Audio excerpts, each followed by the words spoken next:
आज की इस विस्तृत चर्चा में हम दिल्ली सल्तनत की पहली और एकमात्र महिला शासक रज़िया सुल्तान का विश्लेषण कर रहे हैं। हमारा मिशन ये समझना है कि उस दौर में सत्ता और जेंडर के बीच ये अभूतपूर्व टकराव कैसे हुआ। तो चलिए इसे थोड़ा और गहराई से समझते हैं। बिल्कुल। और इस विषय की ना सबसे खास बात यह है कि ये महज मध्यकालीन इतिहास का कोई एक पन्ना भर नहीं है। मतलब इन स्रोतों से जो जानकारी हमें मिलती है वो नेतृत्व और रूढ़ियों को तोड़ने की एक ऐसी कहानी, जो आज भी काफी प्रासंगिक है। जी, जिसके राजनीतिक दांव पेच आज के दौर में भी बेहद प्रासंगिक लगते हैं। मैं स्रोतों में पढ़ रहा था कि सत्ता की इस कहानी की शुरुआत ना उस फैसले से होती है जो उनके पिता इल्तुतमिश ने लिया था।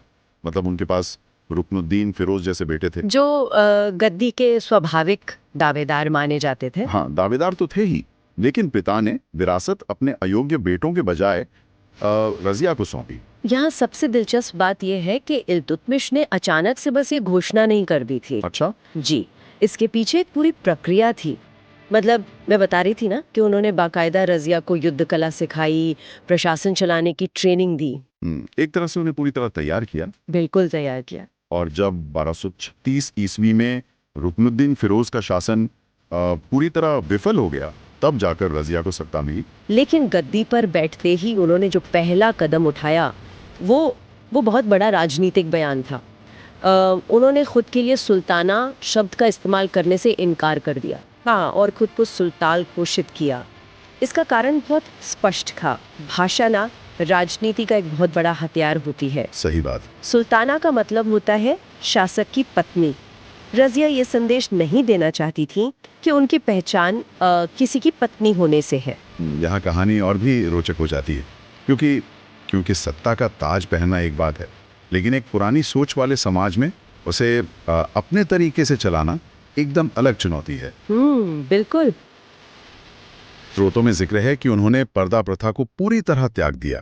वो पुरुषों की पोशाक पहनकर दरबार में खुले चेहरे के साथ बैठती थीं। और युद्ध के मैदान में हाथियों पर सवार होकर अपनी सेना का नेतृत्व भी करती थीं। और यही वो बिंदु था जहां से सत्ता का टकराव शुरू हुआ। हाँ, मतलब ऐसे क्रांतिकारी बदलाव तो खटकेंगे ही। जी, इन बदलावों ने दरबार में खलबली मचा दी। उस समय दरबार में सबसे ताकतवर गुट उन तुर्की अमीरों का था जिन्हें चहलगानी कहा जाता था। एक मिनट, इन ऐतिहासिक शब्दों को थोड़ा आसान करते हैं। ये अमीर आज के जमाने वाले सिर्फ पैसे वाले लोग नहीं थे, है ना? सही कहा आपने। ये अमीर उस दौर के बेहद ताकतवर सेनापति, मंत्री और कुलीन वर्ग के लोग थे। और चहलगानी का मतलब था 40 का दल। मतलब 40 लोगों का एक गुट। हाँ, 40 ऐसे तुर्की सरदारों का एक खास गुट जिनका सल्तनत के हर बड़े फैसले पर नियंत्रण होता था। असली सत्ता इन्हीं के पास होती थी। लेकिन मैं ये सोच रहा था कि क्या ये ताकतवर चहलगानी गुट सिर्फ इसलिए विद्रोह पर उतर आया क्योंकि शासक एक महिला थी? मुझे लगता है बात सिर्फ जेंडर की नहीं थी। इसके पीछे सत्ता का कोई बड़ा खेल होना चाहिए। एकदम सटीक सवाल। सिर्फ महिला होना ही एकमात्र समस्या नहीं थी। असली वजह सत्ता का संतुलन था। अपना दबदबा खोने का डर। जी। रजिया ये समझ गई थी कि अगर स्वतंत्र रूप से राज करना है तो इस चहलगानी गुट का दबदबा कम करना ही होगा। इसीलिए उन्होंने जाति और धर्म से ऊपर उठकर नई नियुक्तियां शुरू कर दी। जैसे वो जलालुद्दीन याकूत की नियुक्ति, शाला का प्रधान जैसा उच्च पद सौंप दिया। ये पद पहले सिर्फ तुर्की सरदारों को मिलता था।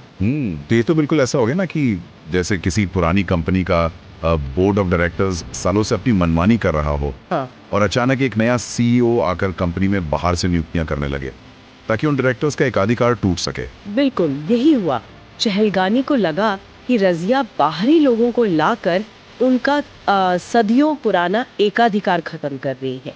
इसी राजनीतिक डर ने विद्रोह को जन्म दिया।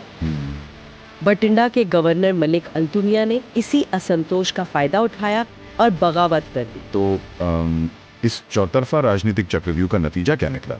रजिया ने सामना कैसे किया इसका? अल्तुनिया के विद्रोह को दबाने की कोशिश में याकूत मारा गया और रजिया को बंदी बना लिया गया। लेकिन रजिया ने यहाँ भी कूटनीतिक चाल चली। उन्होंने अल्तुनिया से विवाह कर लिया, है ना? कि गद्दी हासिल कर सके। लेकिन दिल्ली में तब तक चहलगानी ने इल्तुतमिश के दूसरे बेटे बहराम शाह को गद्दी पर बैठा दिया था। तो पासा पलट चुका।